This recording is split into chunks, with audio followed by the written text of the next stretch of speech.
Yes. Okay.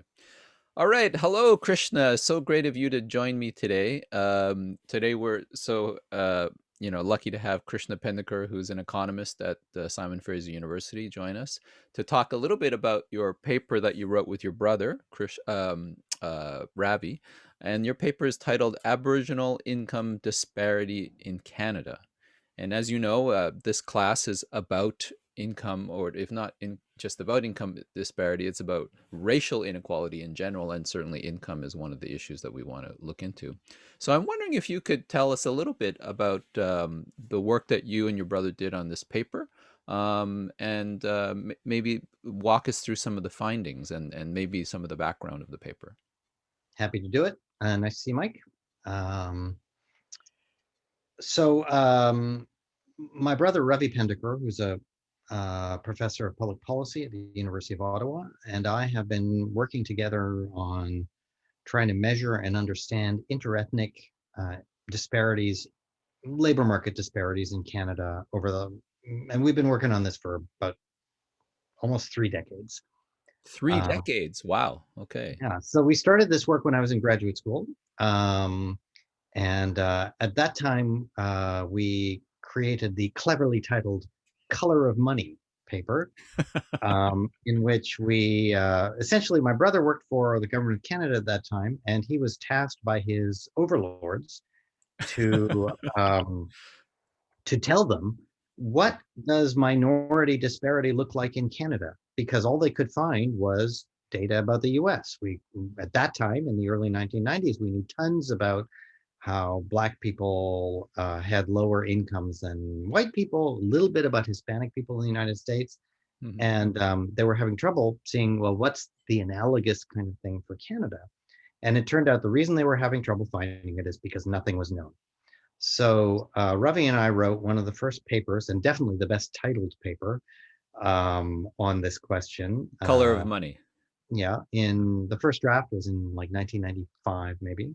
So And, let me stop you there, Krishna. I find that quite shocking that because I think today most people think, oh, of course, it's self-evident that there's disparity in general in society. But you're saying when you first started this project, there was no, if you will, so-called statistical evidence to demonstrate that, if you will, hypothesis. not quite none. Okay. There were two or three papers. Hmm. They were not quite on target, I but see. so there was just a tiny bit known. Oh, I see. Okay. Um, but at the time there were hundreds of papers on the United States, and this is sort of a small country thing. You want Yes. to learn about a small country? Good luck. Um, Okay. Yeah. so in that paper, our big objective was to try to disentangle immigration status Hmm. from ethnicity in our understanding of interethnic disparities in the labor market. Now, at the time, So Canada had a you lot of wanted to tease apart the notion of being a newcomer and being racialized. Yeah. correct. Okay. So at the time, so cast your mind back to Canada in the 1960s. Mm. At that time, the country was 3 or 4% non-white. It was, white people. Um, I know and it well, Chris. I immigrated in 1968 to Montreal, so yeah, it uh, was a sea of white. Yes. Yeah. Yeah, no, and I grew up in a sea of whiteness in Kerrisdale in Vancouver, Mm. and so that's the way it was. And in the early 1960s, Canada started taking in larger numbers of non-European origin immigrants. And Hmm. in 1968, we revised our immigration policy from a explicitly racist one to an explicitly not racist one. And so the numbers of non-European origin people grew very rapidly, Yeah. and so we And went you're from, referring to the introduction of the point system and that's the correct. rehaul of the immigration system. Yeah. And so from 19, from the early 1960s, where we were just a few percent of the population was non-white, now more than 20% of the population is non-white. Mhm. And so that's a pretty big change. And it was spurred by newcomers coming to Canada. And so in the early 1990s, it was kind of hard to know. I mean, even if there's disparity, is it because they're immigrants or because they're non-white people? And so ours was the first paper to try and tease that apart. Mm. And what we discovered was that um, among men, visible minorities earned about 8% less than did than did white men, and Mm. among women, there was little or no disparity. We also studied the earnings disparities faced by indigenous people at that time, but that was kind of not the central theme of the paper. But I we see. did see that there were some disparities. And so, of course, Ravi and I immediately asked for 8% raises. Um, they were not granted. And But this started couldn't you show the data and prove your point? yes, but you can't condition out everything, you know. So we later wrote a string of papers that tried to establish the landscape of interethnic disparity in Canada. Mm. And after a while, after about another 10 or 15 years of papers, yeah, when is the Indigenous paper? 2011. So another 15 Mm. years went by, and we started to realize that the ethnic mosaic of Canada Mm. is hierarchical. Of course, you know, economists are slower to catch on than other people. And So that, some racialized people do better than others. yeah, so essentially the East Asian, so if you look only among Canadian born workers, East Asian origin Canadian born people have the smallest earnings gap in comparison with European origin people. And then South Asian and African slash Caribbean slash Black people Mm. have much larger gaps. But then Indigenous people, Mm. massively much larger yet. And so The gap is much more massive. much more massive for Indigenous people. For example, um, if you looked in the mid 1990s, you observe that there was very little, 3, 4, 5% gap between East Asian, kind of Chinese, Hong Kong, Taiwan workers and European origin workers, more like 15% for South Asian, African, Caribbean, Black, Ah. and more like 40% for Indigenous people. Oh wow. So That is so massive. what That that said to us is Mm. stop worrying about these visible minority category, which explicitly excludes Indigenous people. And we have since worried almost exclusively about Indigenous people. So our research Mm. focus changed, and I we see. started writing papers about Indigenous disparities. So the paper you had your students read is called Indigenous Income Disparity, or maybe Aboriginal Income Disparity. The words keep changing as times change. Aboriginal income disparity in Canada. Mhm. Um, and so in that paper, we try to map out several things. How do these disparities vary across place in Canada? Mhm. How have they varied over time? And how do they vary with kind of remoteness? Because it is the case that Indigenous people don't live in the same places as do non-Indigenous people. Mm. Yes. So the first thing I want to talk about is just how do these disparities vary over time? And in that paper, we consider data from 1991 to 2006. Mhm. And what we find is very striking that this very large disparity faced by Indigenous people shrank a lot Yes. over that period. So it went from a kind of a 40% gap for Indigenous men to more like a 20, 25% gap. Now, of course, you might think to yourself, correctly, Mhm. that that's still a big gap. It's still the biggest gap faced by any ethnic group in Canada. Mhm. But that over time change, that convergence between Indigenous and non-Indigenous incomes um, continued past 2006. You observe it still in the 2011 and 2016 data. We observe that that convergence continued and that those gaps got smaller yet. Mm. So this to me, it says two things. One is Indigenous people are the most disadvantaged um, uh, ethnic communities in Canada Mhm. when comparing to other Canadian born ethnic minorities. But that disparity is shrinking over time. So that to us is a big deal and a good thing. The second thing we considered is how Indigenous disparity varied across locations in Canada. And here we're thinking about how do Indigenous disparities differ between, say, Montreal, Toronto, the prairie cities, and the Western cities.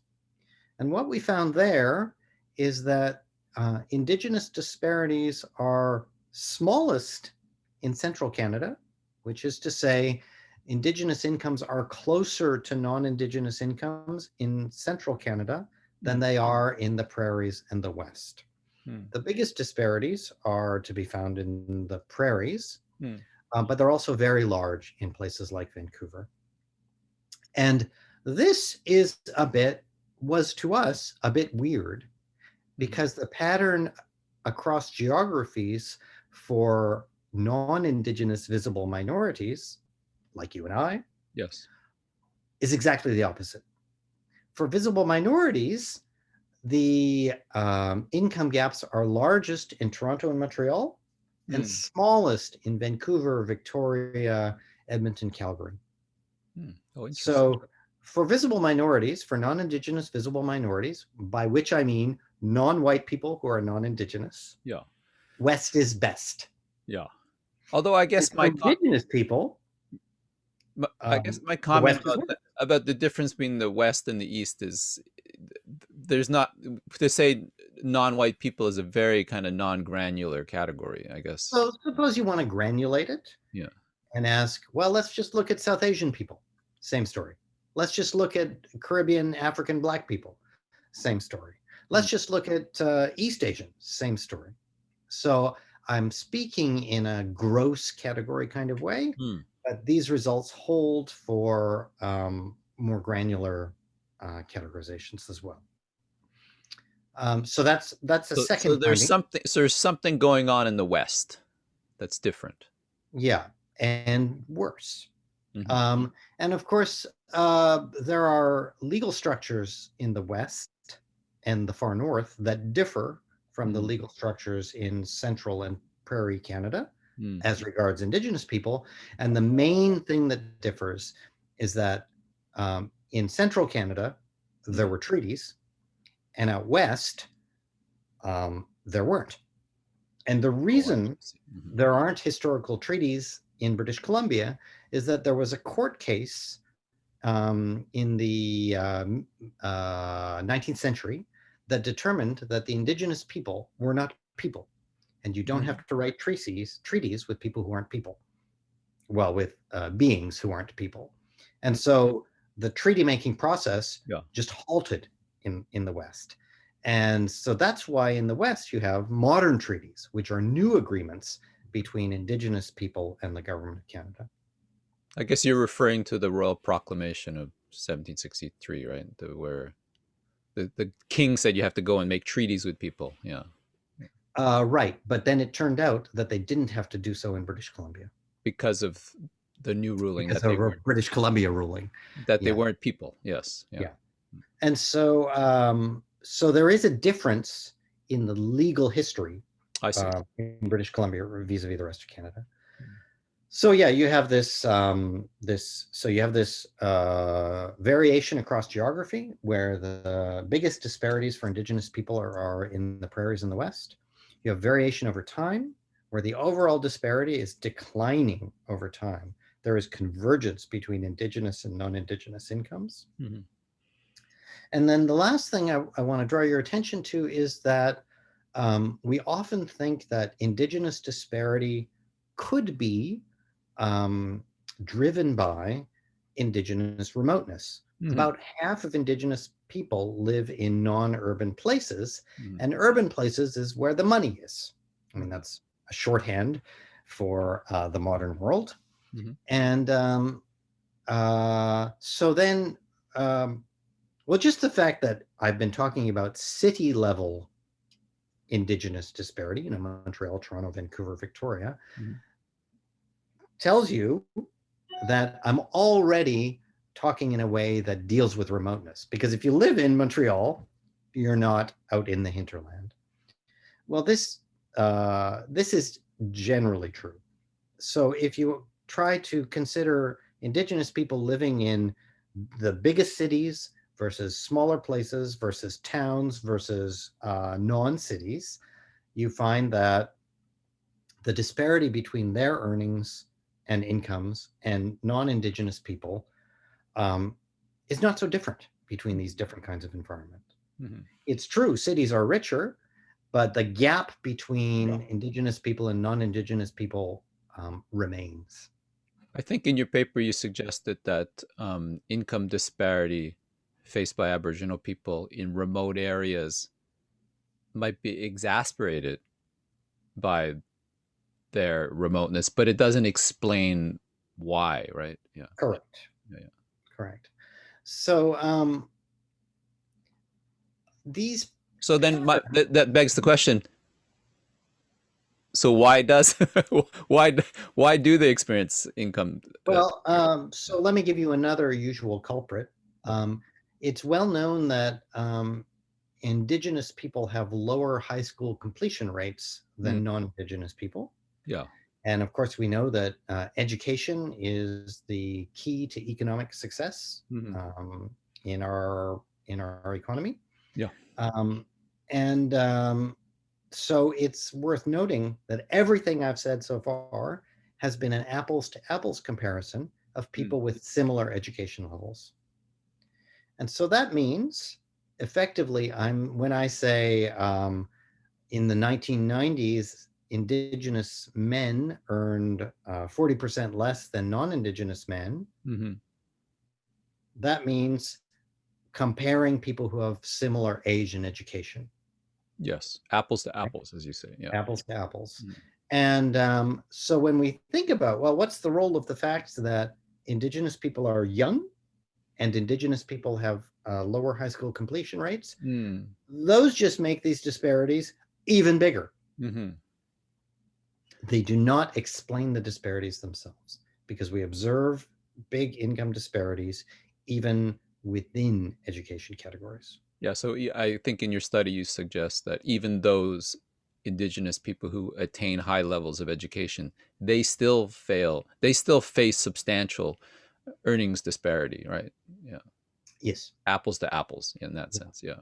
So now let me just give you a hint as to what we think might be going on with the uh, convergence over time, the narrowing of those gaps over time, Mhm. because to me, it's a really big deal that these gaps have narrowed over such a quick time. Basically the 1990s to the 2000s, and then maintained in the 2010s, we see a rapid convergence or a rapid diminishment of the income gaps between indigenous and non-indigenous people. Mhm. And then this was not like some short-lived thing; it stayed. And so this to me is an enormous good news story um, uh, for the kind of general picture of interethnic disparities in our society.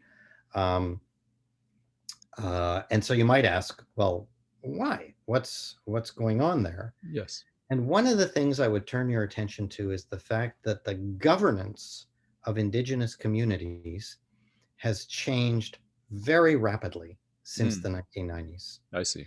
And in particular, up to the 1990s, the governance of indigenous communities that were governed under the Indian Act was extremely paternalist in the sense that almost every decision of consequence was made in Ottawa.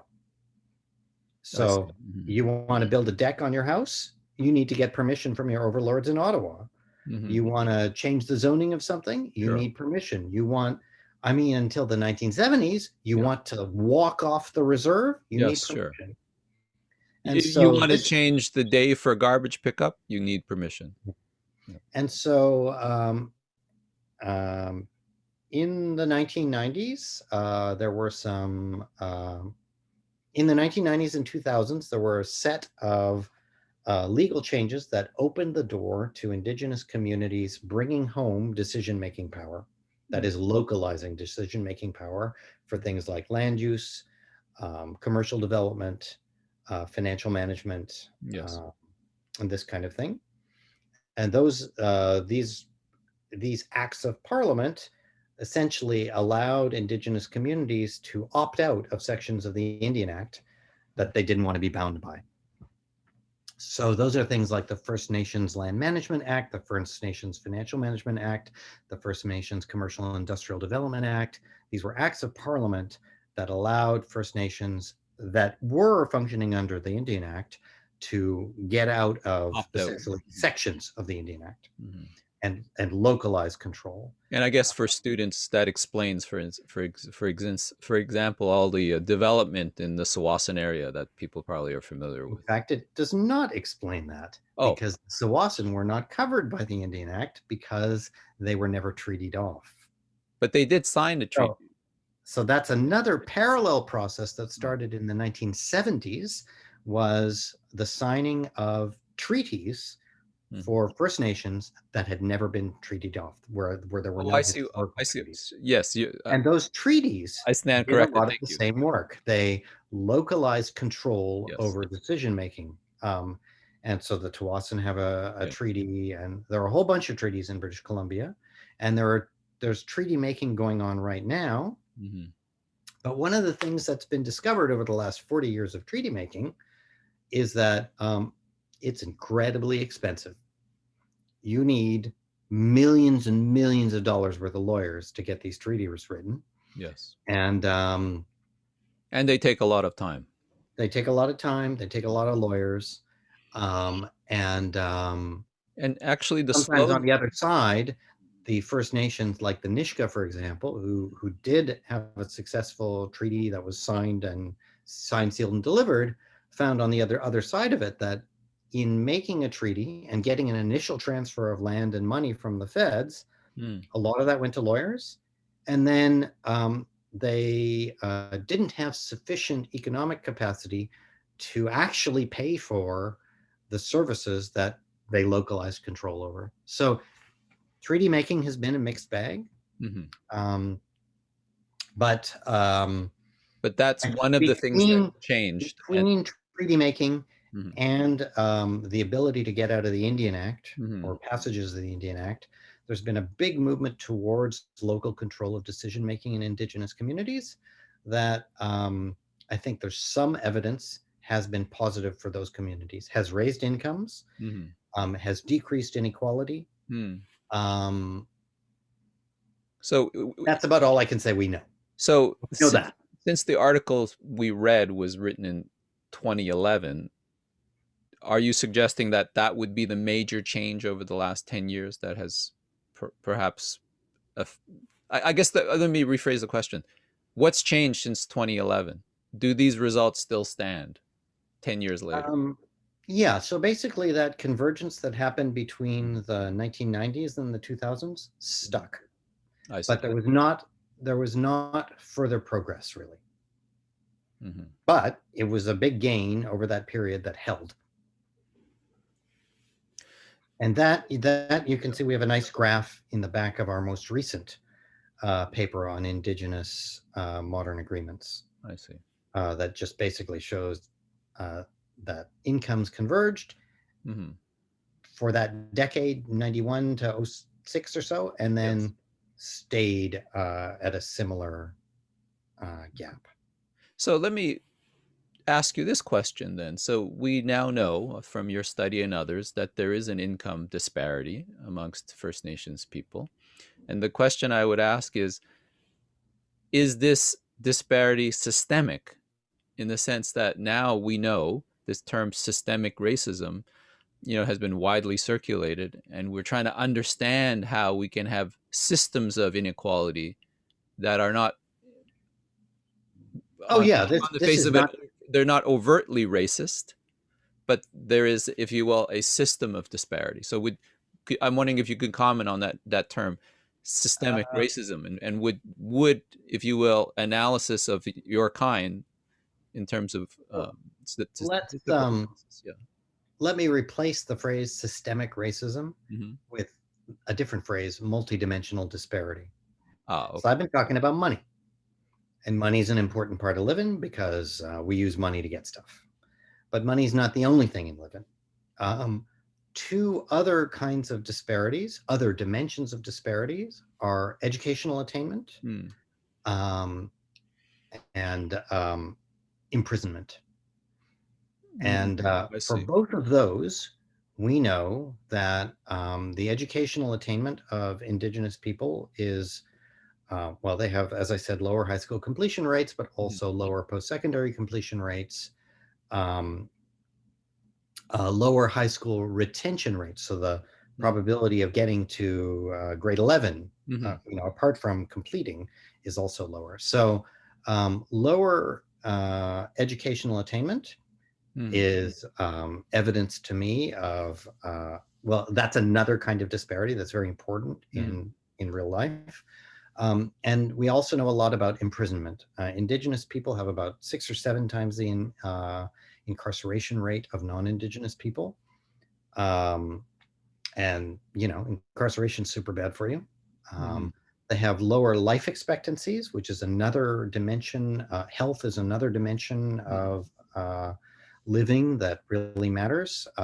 Indigenous people have, I, I believe, a decade less life expectancy, less than non-Indigenous people, So they have uh, less life. less life, Mhm. and also poorer health outcomes than non-Indigenous people. Mhm. Can So can I if you, so this is to say there are many dimensions mm, along which Indigenous people are disadvantaged. can I return to that question of schooling? Because I know in the article that we've read, we know that a third of First Nations people don't complete high school. That even those who finish high school or who attain even higher levels of education, they still face substantial earnings disparity. And you, I think, used this word, the sticky floor. I'm wondering if you could talk about that, because there was the sticky floor and you were trying to suggest that it's not the glass ceiling. And I'm wondering if you can unpack those two terms for us, the glass ceiling, the Um, sticky floor. so that's not so much about education. We can think of, Mm. um, so when I say, Indigenous people in the mid 90s, Indigenous men had earnings, 40% less than uh, non-Indigenous men with similar age and education. Yes. That's the average. So, we've got the non-Indigenous and the Indigenous, and there's an average. But there's a distribution here, and there's a distribution here. Mm. So if you ask, well, what about the very tippy top? What about the highest performing Indigenous people Hmm. compared to the highest performing non-Indigenous people? There, we see hardly any gap. I see. But what about the lowest performing in terms of labor market outcomes, Indigenous people compared to the lowest performing non-Indigenous people? There we see a really big gap. I see. It's the opposite of a glass ceiling. That's the sticky floor. I get it. Yeah, a glass ceiling is where you don't make it to the top.